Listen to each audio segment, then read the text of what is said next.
उद्या 25 जानेवारी 2026 रोजी रथसप्तमी आलेली आहे. आपल्या हिंदू धर्मामध्ये रथसप्तमीला हा खूप दिवस खास महत्त्वाचा मानला जातो. रथसप्तमी या दिवशी सूर्यदेवाची पूजा केली जाते. रविवारी हा दिवस सूर्यदेवाला समर्पित आहे आणि रथसप्तमी हा सूर्यपूजनाचा सण आहे. आणि यावर्षी रथसप्तमी ही रविवारी आल्याकारणाने यावर्षीची रथसप्तमी खूप खास आणि अधिक फलदायी मानली जाते.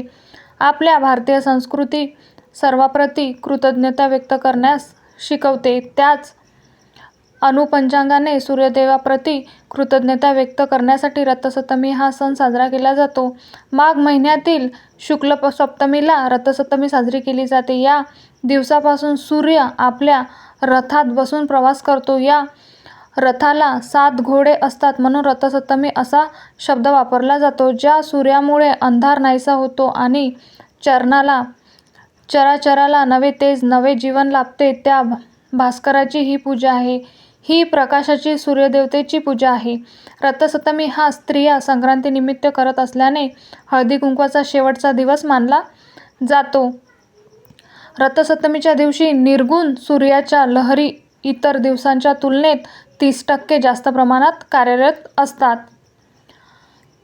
महर्षी कश्यप आणि देवमाता आदिती यांच्या पोटी सूर्यदेवाचा जन्म झाला तो म्हणजे रथसप्तमी हा दिवस. भगवान श्रीकृष्ण एक रूप म्हणजे श्री सूर्यनारायण होतं. संपूर्ण विश्वाला आपल्या महातेजस्वी स्वरूपाचे प्रकाशमय करणाऱ्या सूर्यदेवामुळे पृथ्वीवर जीवन अस्तित्वात आहे. सूर्यदेवता सतत या रथात विराजमान असते. रथ हे तिचे वाहन आहे.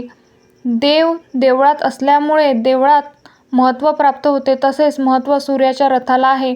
त्यामुळे रथसप्तमीला सूर्याच्या उपासनेबरोबरच प्रतिकात्मक रथाचेही पूजन केले जाते. रांगोळी किंवा चंदनाने पाटावर 7 घोड्यांना सूर्यनारायणाचा रथ अरुण सारथी आणि रथात सूर्यनारायण काढतात. सूर्यनारायणाची पूजा करतात आणि धार्मिक दृष्ट्याने रथसप्तमी हा दिवस खूप खास आणि महत्त्वाचा मानला जातो. अशा या खास आणि महत्त्वाच्या तिथीवरती काही खास उपाय आणि सेवा सुद्धा केल्या जातात. रथसप्तमीला हा दिवस सूर्यनारायणाचा जन्मदिवस असल्याने अग्नीला आणि सूर्यनारायणाला दूध अर्पण केलं जातं. म्हणजेच या दिवशी गोवऱ्या पेटून त्यावर मातीच्या भांड्यात दूध उतू घालण्याची प्रथा आहे. आपल्या घरात दूध उतू घालवणे म्हणजे आपल्या घरात सुख समृद्धी येवो आणि सर्वांना उत्तम असे आरोग्य लाभावे. असे दूध उतू घालणं म्हणजे दुधाच्या फेसाला सूर्याची किरणे व दुधाच्या प्रवाहातील वाढीला समृद्धी मानले जाते. आपल्या घरात किंवा अंगणात असे दूध उतू घालताना ते पूर्व दिशेला किंवा उत्तर दिशेला उतू जाणे अधिक शुभ मानले जाते. रथसप्तमीला भगवान सूर्यदेव उत्तरार्थ येतात. या दिवशी दुधाचा पांढरा शुभ्र रंग हे पवित्रतेचे आणि वाढणाऱ्या सुखाचे प्रतीक आहे. अग्नी आणि सूर्याला दूध अर्पण करण्यासाठी अंगणात किंवा गॅलरीत शेणाच्या गोवऱ्या पेटवून त्यावर सुघड दूध घालून ते उतू घालतात. हे दूध उतू घालताना आपल्या त्या दुधामध्ये एक वस्तू टाकायची आहे ज्यामुळे आपल्या घराची रात्रदिवस प्रगती होत राहील. घरामध्ये धन धान्य पैसा सुख समृद्धी कधीही कमी पडणार नाही. तर अशी कोणती वस्तू आहे जी आपल्याला दूध उतू घालताना दुधामध्ये टाकायची आहे, हीच माहिती आपण आजच्या व्हिडिओमध्ये पाहणार आहोत.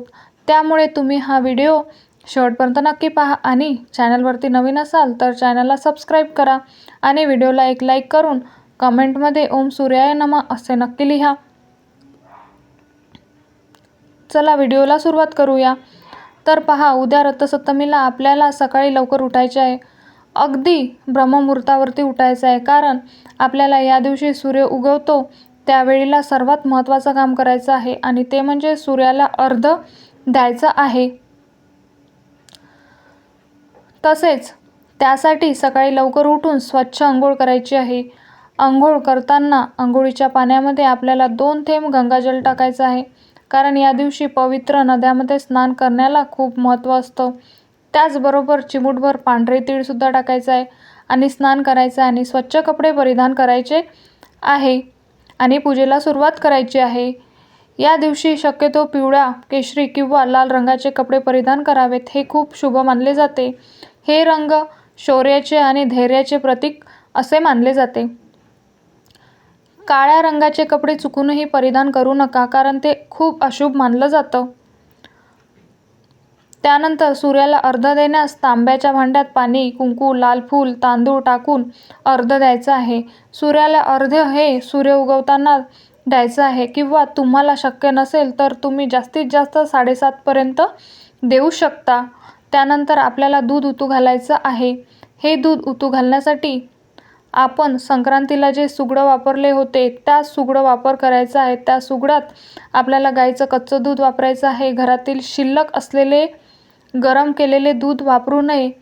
त्यासाठी तुम्हाला ताजं दूध घेऊन यायचं आहे आणि त्या दुधामध्ये तुम्हाला चिमूटभर साखर आणि चिमूटभर तांदूळ टाकायचे आहे आणि त्याचबरोबर 1 रुपयाचं नाणं देखील टाकायचं आहे आणि असे दूध तुम्हाला उत्तर किंवा पूर्व दिशेला उतू घालायचं आहे. या दुधामध्ये सूर्याची किरण पडत देखील आवश्यक आहे, कारण या दिवशी सूर्याच्या किरणामध्ये 20% जास्त सकारात्मक लहरी असतात.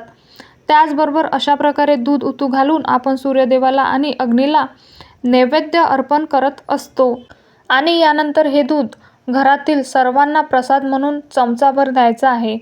याचा प्रसाद घेतल्याने सर्वांना उत्तम आणि निरोगी दीर्घायुष्य लाभते.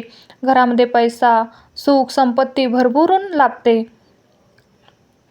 कारण म्हणतात ना, एखाद्याकडे जर पैसा, लक्ष्मी खूप असेल तर त्याच्याकडे उतू जायला लागतं आहे.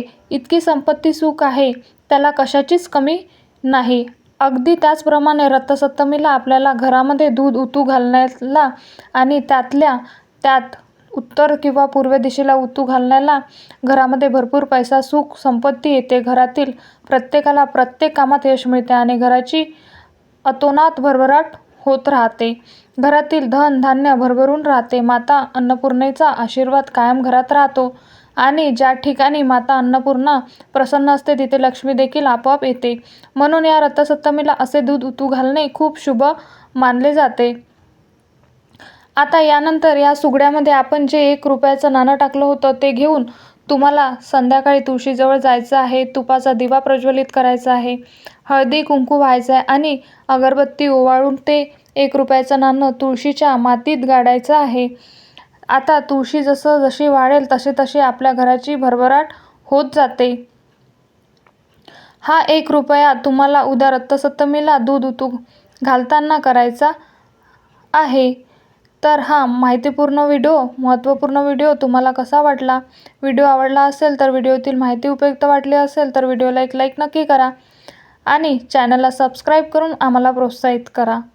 धन्यवाद. श्री स्वामी समर्थ. जय जय स्वामी समर्थ.